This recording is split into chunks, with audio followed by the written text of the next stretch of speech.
ഇന്ന് കണവ കൊണ്ടൊരു തോരൻ ഉണ്ടാക്കാം.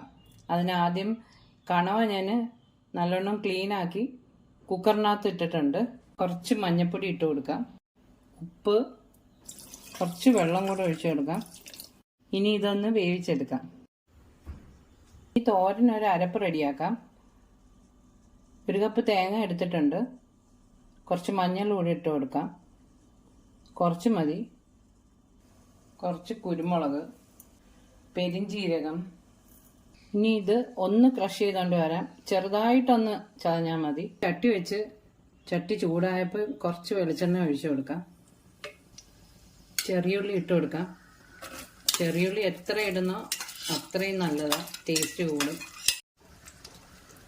ഇനി വെളുത്തുള്ളി ഇടാം. വെളുത്തുള്ളി ഒരു 7-8 വെളുത്തുള്ളി ചതച്ചതാ. ഇഞ്ചിയും ഒരു വലിയ പീസാണ്. 4 പച്ചമുളകും കൂടി ഇട്ടിട്ടുണ്ട്. കുറച്ച് ഉപ്പ് ഇട്ട് കൊടുക്കാം. ഉള്ളി വഴണ്ട് വന്നിട്ടുണ്ട്. ഇനി കുറച്ച് കരിയാപ്പില ഇട്ട് കൊടുക്കാം. ചതച്ച് വെച്ച തേങ്ങയുടെ കൂട്ട് ഇതിലോട്ട് ഇട്ട് കൊടുക്കാം. ഇനി ഇതിൻ്റെ പച്ചമണം ഒന്ന് മാറുന്നിടം വരെ ഒന്ന് വഴറ്റി കൊടുക്കാം. നേരത്തെ വേവിച്ച് വെച്ച് കണവ ഇതിനകത്തോട്ട് ഇട്ട് കൊടുക്കാം.